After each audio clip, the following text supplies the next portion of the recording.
Hello everyone, my name is Aika and my channel is dedicated to anyone interested in psychology and mental health.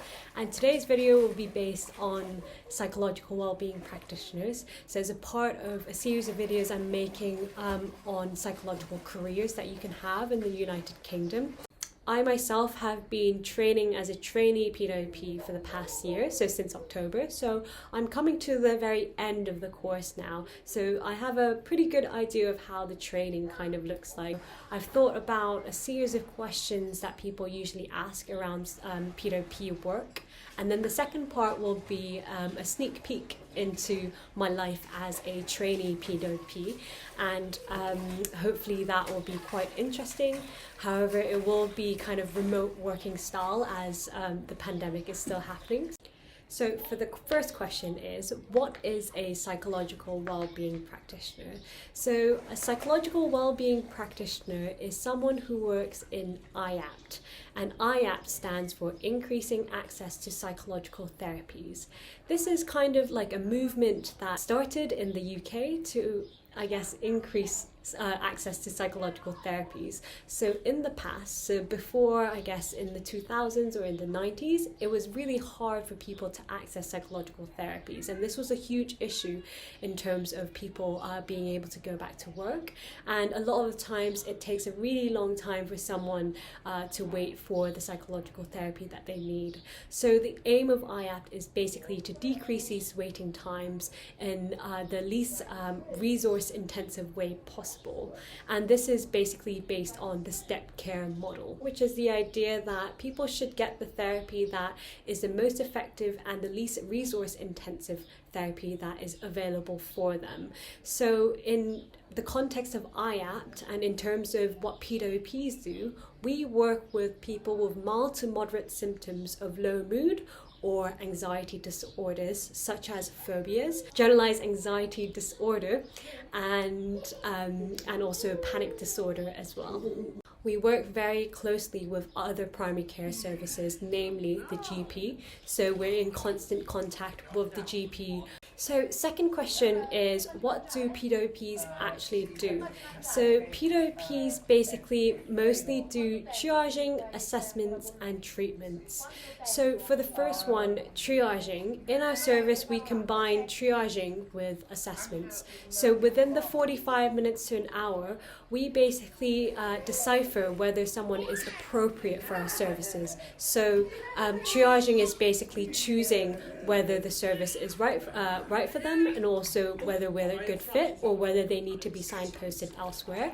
And the assessment bit is basically just to gather a shared understanding of what their current difficulties are. Both the assessment and the treatment is based on the CBT model, so Cognitive Behavioural Therapy.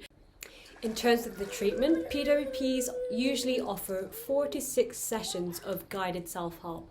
So it's basically self-help but guided with certain specific protocols that we use, and we basically guide them through specific things that can help manage their anxiety or their low mood. The third question is, how do I become a PWP? So there's only one route to become a PWP, which is to train for 1 year in their 1 year fully funded training course. During this course, it's quite intensive. You are part of a service, and basically what you do is go into university, and the rest of the days you then work in your placement or in your service and practicing these skills front on. So it's really, really good clinical experience. And in terms of how you are assessed, unlike an undergraduate degree or master's degree where you basically just remember stuff and regurgitate everything onto a piece of paper, this course is very, very clinically focused. So for example, a lot of the assessments might be recording treatment tapes using a dictaphone and then sending these through, and they have specific competencies that they will tick off. You also sometimes are recorded via video. Other ones might be written examinations, presentations, and reflective accounts, so reflective essays looking at specific areas that you could be improving on. So it's a huge range of assessments that's I guess been peppered in between your work at the service. And within the service, they basically agree on specific targets that you have to meet. So for example, within my first 3 months of training, I had to do 3 assessments a week, and also I think 3 treatments as well. And you slowly build up your caseload to, right now I'm doing 12 treatments a week and 6 or 7 assessments a week as well. And a qualified PWP has 30 clinical hours. So you're trying to slowly build up your caseload to the point that you can work as a PWP. Okay, so 4th question is, what experience do you need? Any kind of clinical experience could work. So anything that you got from your support worker roles or healthcare assistant roles, or any kind of mental health charity, or even if you've been working as a mental health worker in the community, anything that is patient facing is enough. Okay, so the 5th question is, how do you prepare for an IAPT interview? This differs across the UK. Again, you can look at the Facebook page PWP Experiences to look at specifically what people have been asked or what kind of experiences might be suitable for your application. My experience was, it was just an interview that was 30 minutes long, so that's the only ones that I can really talk about. But if you're interested in how the role plays might work or how the written examinations might work, I do really recommend checking out the PWP Experiences Facebook page because it's very comprehensive. Some of the questions that they probably will touch on is, number 1, relevant experience. So thinking about the CBT model or the stepped care model, relevant experience to that. The second one is risk assessment and management. So any form of work where you are aware of risk issues and the ability to kind of deal with these issues and manage these issues would again be very advantageous. The third area is diversity issues. So this is anything that might affect someone accessing the services. So some of these might be being in an LGBT group, being an ethnic minority, having a long-term health condition, elder adults, linguistic or cultural differences. It will be good to prepare for the interview. In the interview, they'll probably ask you about one question around difficult situation or any kind of question that tries to tease out your reflective ability. So really do think about probably a difficult case that you've worked with or a difficult relationship that you've had with a colleague, and how you basically dealt with that and how you manage that and how you would improve the next time you face the same issue. The last question that they might be asking about would be general context of how IAPT works and what kind of movements that they are having recently. Okay, so the 6th question is, what are the pros of PWP work? The first and foremost one that I feel like attracted me to PWP work was that you get a lot of clinical experience, and also you are trained in a very specific modality, which is CBT, which is extremely popular. Your hand is held whilst you go through very specific and very structured kind of assessment protocols and also treatment protocols. So by the end, you're pretty much guaranteed to have some actual clinical knowledge. Secondly, it's arguably less competitive than AP jobs. If you've seen my last video on APs, it's an extremely competitive process, sometimes even harder to get on than in the doctorate. So IAPT is a really good place to start off if you're interested in mental health. And also there's no kind of time race aspect of it. Also compared to AP jobs, where you usually probably have to have some interest or specific skills in that specific population. Applying as a trainee PWP is, I guess, more generic, and you can go in with kind of minimal knowledge of what you're getting into. Third advantage is that you have a really good career progression now. So after 1 year of training as a trainee PWP, and if you qualify and work as a PWP for the next 2 years, years, then you can start applying to becoming a CBT therapist. You can be a PWP for pretty much however long you want. I've met people in my work that have been working as a PWP for over 10 years or even over 5 to 6 years, so it's definitely something that's a career in and of itself. Another advantage is that you get both clinical skill supervision as a group and also case management supervision. That's a really good way to, I guess, improve your clinical skills and have the space to reflect on your skills as well. I think I really learned a lot from this course, and I kind of expected it when I came in, but right now I genuinely feel like I have actual skills that I can use with my patients, and that's a really, really good feeling. Okay, so final question that I made up, which is the cons of PWP work. So the first con of PWP work, and the biggest one, is the caseload. It is so intense. As you can tell, 30 clinical contacts a week is a lot. Even now as a trainee and having only 12, well not only, but having 12 patients to see each week for treatment and another 6 people to assess throughout the week, it can get quite exhausting and relentless. And because there are specific targets that you have to meet, a lot of the service or a lot of the management is very target driven. So sometimes you might have the feeling that it doesn't really matter how well you're doing the actual work as long as you're meeting your targets by the end of the week.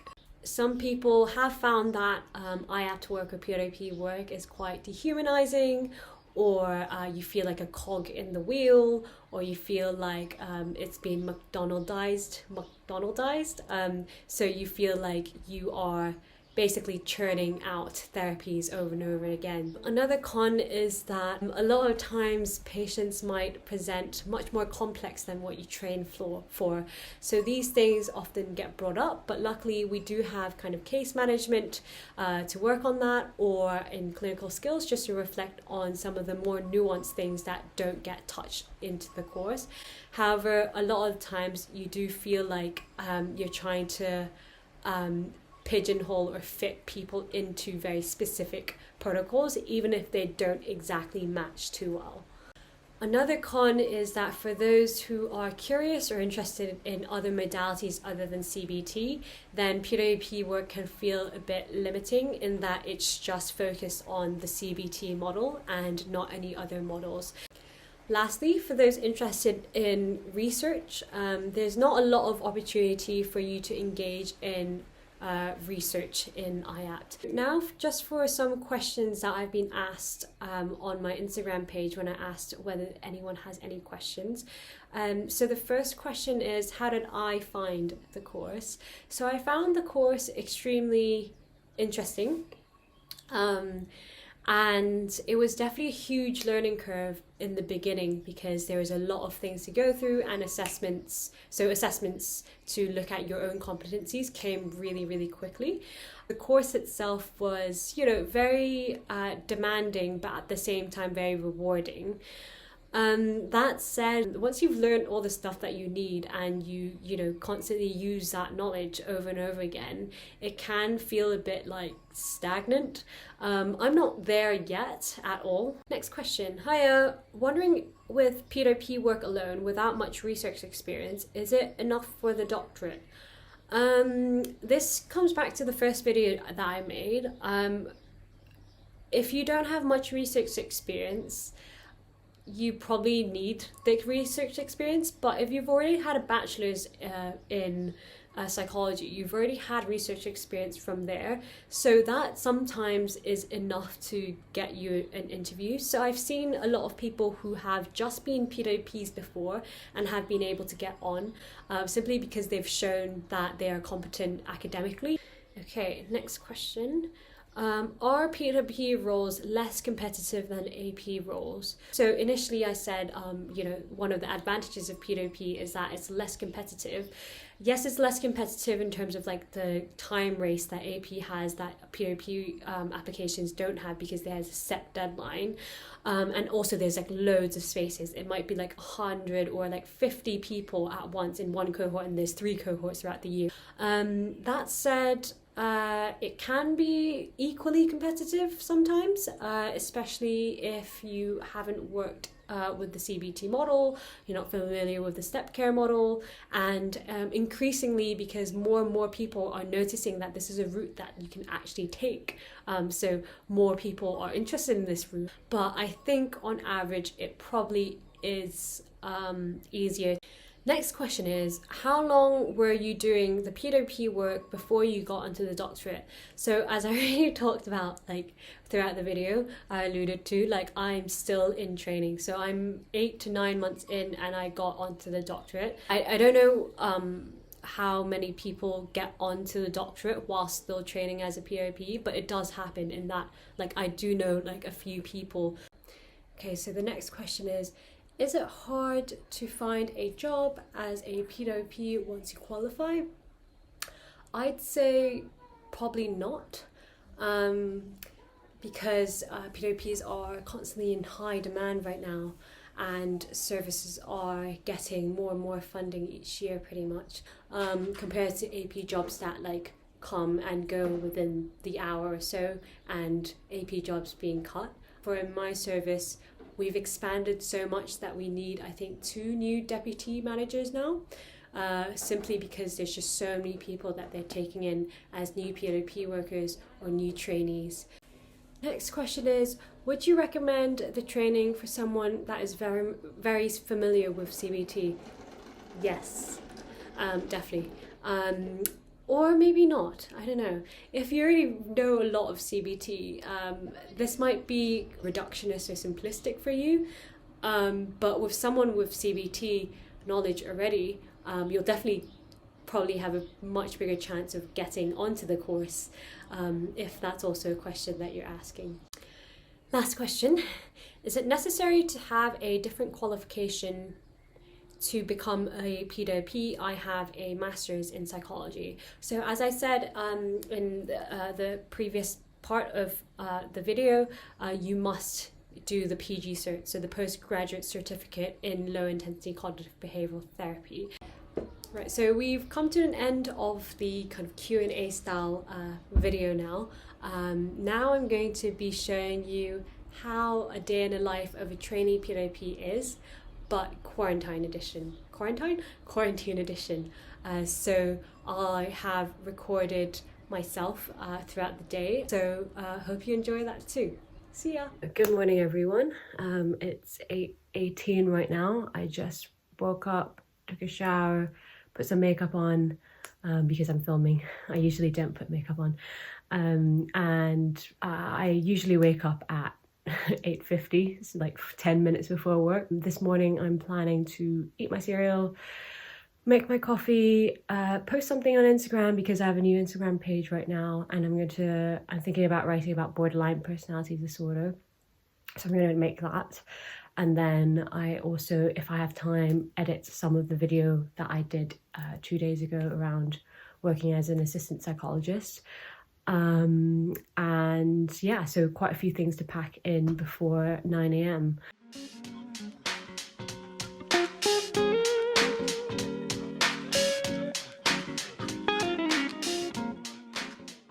This is my make-do office. As you can see, my chair is a massive bed sofa thing, and this table doesn't fit everything that I need on it because I am a hoarder. I need everything around me, but as you can see, it's pretty nice. I'm really happy and lucky that I get to have the space. So it is 9 a.m. right now. What I have to do every day at 9 a.m. is to send my line manager a workout line. This is basically how it looks like every day. 9:30 I have a step 2 assessment, 10:30 I have another step 2 assessment. 12 p.m. I have a team meeting. That's not mandatory anymore, but was mandatory when lockdown first started. 1 p.m. I have a step 2 treatment session. 2 p.m. I have another treatment session, and then other duties that I have is to reply to some emails and duty follow-up. So it's 9:15 right now. I am going to be reading and getting prepared for my first assessment. So I'm going to be reading through their files, reading through the referral details, reading through the decisions that my colleagues have made, just to have a general sense of what I'm getting into. I'm obviously not going to be filming as it's fully confidential. However, yeah, I'm going to be as detailed as possible around the rest of the things. So I've just read through the referral, and it just seems to be some anxiety and some social anxiety. So if I think it's relevant, then I might use some specific questionnaires like the SPIN, just to delineate whether social anxiety is still an issue for them. So just a few minutes before the assessment now, I just wanted to show you how an assessment template kind of looks like. So trainees and clinicians use these templates just to make it easier for us during the assessment to make sure that we're getting all the information that we need. It's quite long because the assessment is 45 minutes to an hour long. And here is the scaffolding, so just to help me navigate a bit better. Okay, so it's 10:29 now. The assessment went longer than I anticipated or wanted to, so I have 1 minute to prepare for my next session. So I'm just going to start with that and see you in 1 hour again. Whew. Okay, so it is 11:30 now. Just finished my second assessment back to back. I shouldn't have put the availabilities that way, but somehow I did. So now I'm just going to take a break. I'm going to have to write these assessments up soon. In half an hour I have a meeting. It's not mandatory, but it's a daily meeting just to catch up with the team. It's 11:39 now. I'm just going to quickly grab some lunch to make sure that I get to the meeting in time for 12.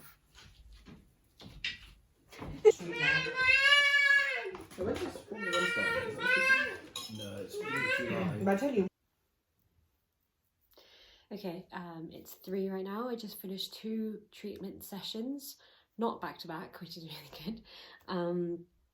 I have quite a few notes to write, and the hair is up because I mean business right now. Yeah, I have some duty notes to follow through as well, some people to call to offer treatment. I'm just going to be showing you how a clinical note template looks like, if anyone's curious about that. After all your assessments and treatments, you have to basically write it up onto the secure database so other clinicians can see it. Usually a senior clinician might look through it to make sure that you're doing the right thing. This is an assessment template.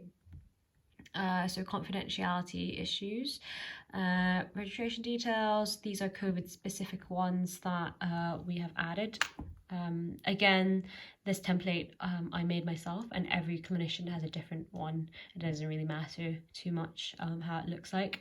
Risk questions, risk management, presenting problem, onset and trigger there, impact, additional information, indicative diagnosis. We don't diagnose an IAPT, so everything is provisional or indicative. And then some treatment goals, and then what they prefer, then proposed treatment plan.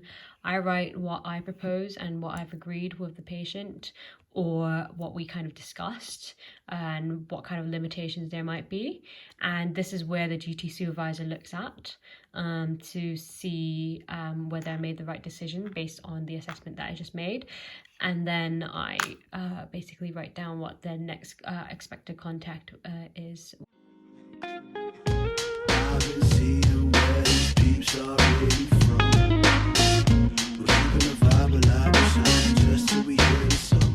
Today was quite intense actually. The assessments and the treatment sessions were quite intense, so I'm really excited for dinner. And I'm hungry, I'm tired, and you can hear by my voice, I'm drained. So that's it for today, I think.